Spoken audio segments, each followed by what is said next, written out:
Exodus chapter 13.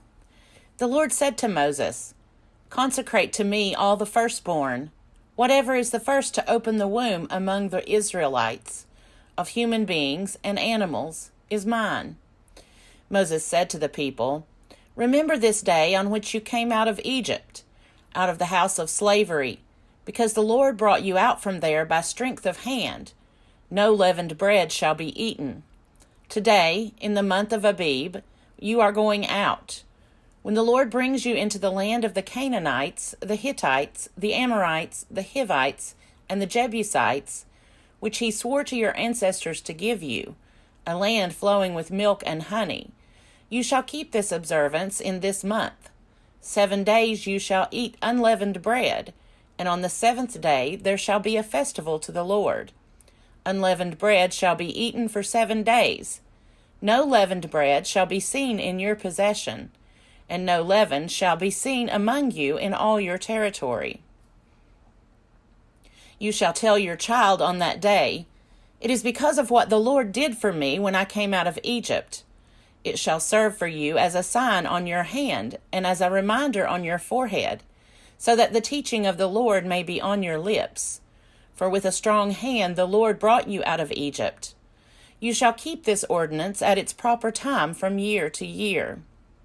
When the Lord has brought you into the land of the Canaanites, as he swore to you and your ancestors, and has given it to you, you shall set apart to the Lord all that first opens the womb. All the firstborn of your livestock that are males shall be the Lord's. But every firstborn donkey you shall redeem with a sheep. If you do not redeem it, you must break its neck. Every firstborn male among your children you shall redeem. When in the future your child asks you, 'What does this mean?' you shall answer, 'By strength of hand the Lord brought us out of Egypt from the house of slavery.'"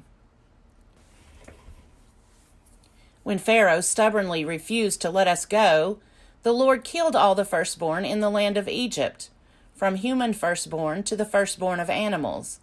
Therefore I sacrifice to the Lord every male that first opens the womb, but every firstborn of my sons I redeem. It shall serve as a sign on your hand and as an emblem on your forehead, that by strength of hand the Lord brought us out of Egypt. When Pharaoh let the people go, God did not lead them by way of the land of the Philistines, although that was nearer, for God thought, "If the people face war, they may change their minds and return to Egypt." So God led the people by the roundabout way of the wilderness toward the Red Sea. The Israelites went up out of the land of Egypt, prepared for battle, and Moses took with him the bones of Joseph, who had required a solemn oath of the Israelites, saying, "God will surely take notice of you, and then you must carry my bones with you from here." They set out from Succoth and camped at Etham, on the edge of the wilderness. The Lord went in front of them in a pillar of cloud by day to lead them along the way, and in a pillar of fire by night to give them light, so that they might travel by day and by night. Neither the pillar of cloud by day nor the pillar of fire by night left its place in front of the people. Exodus chapter 14. Then the Lord said to Moses, "Tell the Israelites to turn back and camp in front of Pi-hahiroth, between Migdol and the sea, in front of Baal-zephon. You shall camp opposite it by the sea. Pharaoh will say of the Israelites, 'They are wandering aimlessly in the land. The wilderness has closed in on them.' I will harden Pharaoh's heart, and he will pursue them, so that I will gain glory for myself over Pharaoh and all his army. And the Egyptians shall know that I am the Lord." And they did so. When the king of Egypt was told that the people had fled, the minds of Pharaoh and his officials were changed toward the people, and they said, "What have we done, letting Israel leave our service?" So he had his chariot made ready, and took his army with him. He took 600 picked chariots and all the other chariots of Egypt, with officers over all of them. The Lord hardened the heart of Pharaoh, king of Egypt, and he pursued the Israelites who were going out boldly. The Egyptians pursued them, all Pharaoh's horses and chariots, his chariot drivers and his army. They overtook them camped by the sea, by Pi-hahiroth, in front of Baal-zephon. As Pharaoh drew near, the Israelites looked back, and there were the Egyptians advancing on them. In great fear, the Israelites cried out to the Lord. They said to Moses, "Was it because there were no graves in Egypt that you have taken us away to die in the wilderness? What have you done to us, bringing us out of Egypt? Is this not the very thing we told you in Egypt? Let us alone and let us serve the Egyptians. For it would have been better for us to serve the Egyptians than to die in the wilderness." But Moses said to the people, "Do not be afraid. Stand firm and see the deliverance that the Lord will accomplish for you today. For the Egyptians whom you see today you shall never see again. The Lord will fight for you, and you have only to keep still." Then the Lord said to Moses, "Why do you cry out to me? Tell the Israelites, 'Go forward.' But you lift up your staff and stretch out your hand over the sea and divide it, that the Israelites may go into the sea on dry ground. Then I will harden the hearts of the Egyptians so that they will go in after them. And so I will gain glory for myself over Pharaoh and all his army, his chariots and his chariot drivers. And the Egyptians shall know that I am the Lord, when I have gained glory for myself over Pharaoh, his chariots, and his chariot drivers." The angel of God who was going before the Israelite army moved and went behind them, and the pillar of cloud moved from in front of them and took its place behind them. It came between the army of Egypt and the army of Israel, and so the cloud was there with the darkness, and it lit up the night. One did not come near the other all night. Then Moses stretched out his hand over the sea. The Lord drove the sea back by a strong east wind all night, and turned the sea into dry land, and the waters were divided. The Israelites went into the sea on dry ground, the waters forming a wall for them on their right and on their left. The Egyptians pursued, and went into the sea after them, all of Pharaoh's horses, chariots, and chariot drivers. At the morning watch, the Lord in the pillar of fire and cloud looked down upon the Egyptian army, and threw the Egyptian army into panic. He clogged their chariot wheels so that they turned with difficulty. The Egyptians said, "Let us flee from the Israelites, for the Lord is fighting for them against Egypt." Then the Lord said to Moses, "Stretch out your hand over the sea so that the water may come back upon the Egyptians, upon their chariots and chariot drivers." So Moses stretched out his hand over the sea, and at dawn the sea returned to its normal depth. As the Egyptians fled before it, the Lord tossed the Egyptians into the sea. The waters returned and covered the chariots and the chariot drivers, the entire army of Pharaoh that had followed them into the sea. Not one of them remained. But the Israelites walked on dry ground through the sea, the waters forming a wall for them on their right and on their left. Thus the Lord saved Israel that day from the Egyptians, and Israel saw the Egyptians dead on the seashore. Israel saw the great work that the Lord did against the Egyptians. So the people feared the Lord and believed in the Lord and in his servant Moses. Genesis chapter 15. Then Moses and the Israelites sang this song to the Lord. "I will sing to the Lord, for he has triumphed gloriously. Horse and rider he has thrown into the sea. The Lord is my strength and my might, and he has become my salvation. This is my God, and I will praise him, my father's God, and I will exalt him. The Lord is a warrior. The Lord is his name. Pharaoh's chariots and his army he cast into the sea. His picked officers were sunk in the Red Sea. The floods covered them. They went down into the depths like a stone. Your right hand, O Lord, glorious in power. Your right hand, O Lord, shattered the enemy. In the greatness of your majesty, you overthrew your adversaries. You sent out your fury. It consumed them like stubble. At the blast of your nostrils, the water piled up. The floods stood up in a heap. The deeps congealed in the heart of the sea. The enemy said, I will pursue, I will overtake, I will divide the spoil, my desire shall have its fill of them. I will draw my sword, my hand shall destroy them. You blew with your wind, the sea covered them. They sank like lead in the mighty waters. Who is like you, O Lord, among the gods? Who is like you, majestic in holiness, awesome in splendor, doing wonders? You stretched out your right hand, the earth swallowed them. In your steadfast love you led the people whom you redeemed. You guided them by your strength to your holy abode. The peoples heard, they trembled. Pangs seized the inhabitants of Philistia. Then the chiefs of Edom were dismayed. Trembling seized the leaders of Moab. All the inhabitants of Canaan melted away. Terror and dread fell upon them. By the might of your arm they became still as a stone, until your people, O Lord, passed by, until the people whom you acquired passed by.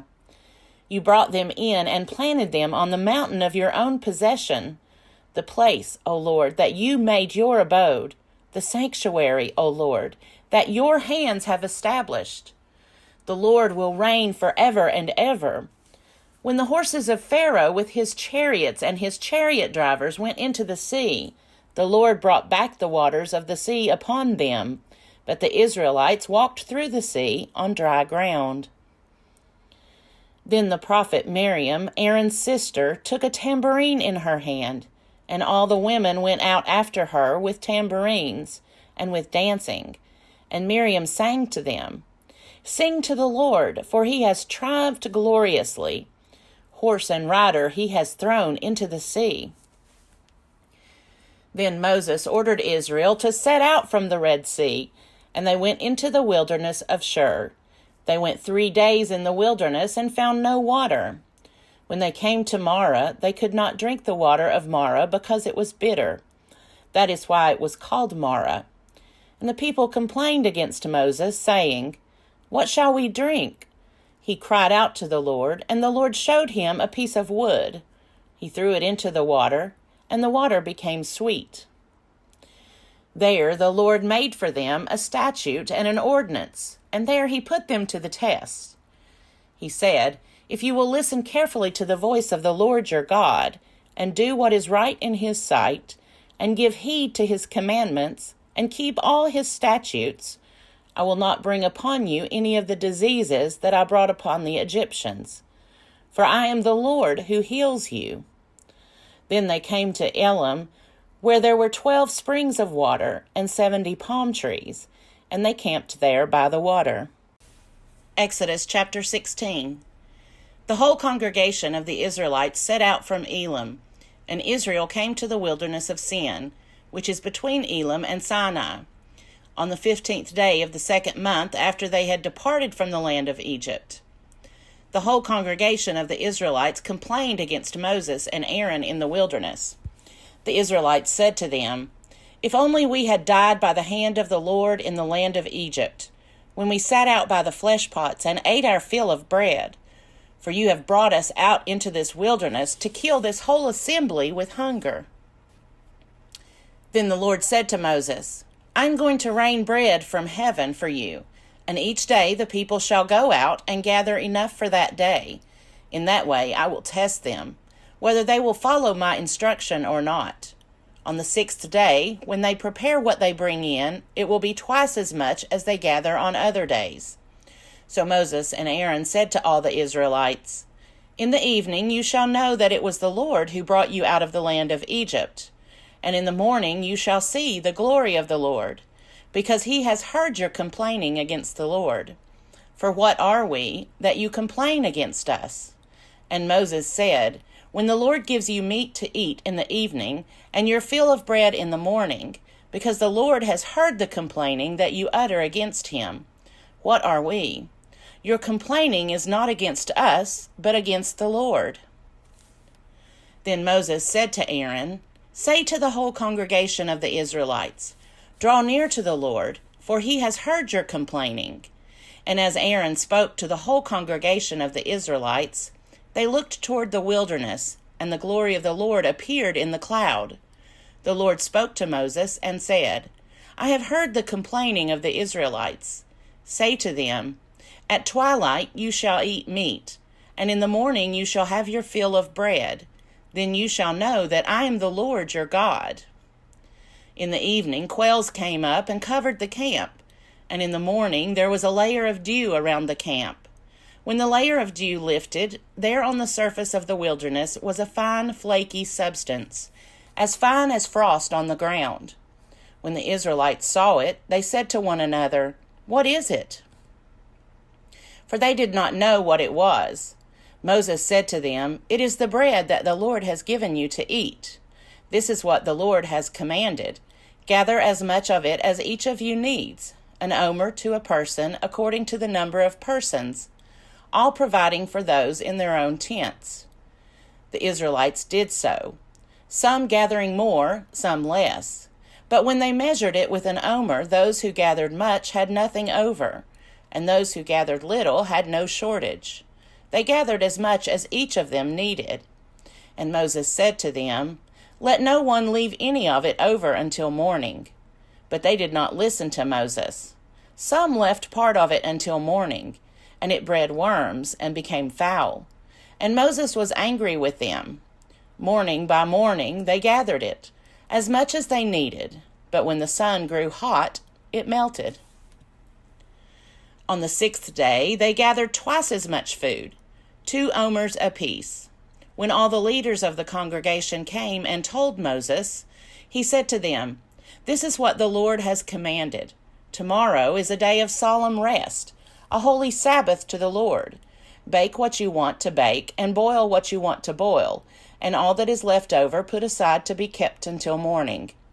So they put it aside until morning, as Moses commanded them, and it did not become foul, and there were no worms in it. Moses said, Eat it today, for today is a Sabbath to the Lord. Today you will not find it in the field. 6 days you shall gather it, but on the 7th day, which is a Sabbath, there will be none. On the 7th day some of the people went out to gather, and they found none. The Lord said to Moses, How long will you refuse to keep my commandments and instructions? See, the Lord has given you the Sabbath. Therefore, on the 6th day, he gives you food for 2 days. Each of you stay where you are. Do not leave your place on the 7th day. So the people rested on the 7th day. The house of Israel called it manna. It was like coriander seed, white, and the taste of it was like wafers made with honey. Moses said, This is what the Lord has commanded. Let an omer of it be kept throughout your generations, in order that they may see the food with which I fed you in the wilderness, when I brought you out of the land of Egypt. And Moses said to Aaron, Take a jar and put an omer of manna in it, and place it before the Lord, to be kept throughout your generations. As the Lord commanded Moses, so Aaron placed it before the covenant for safekeeping. The Israelites ate manna 40 years, until they came to a habitable land. They ate manna until they came to the border of the land of Canaan. An omer is 1/10 of an ephah.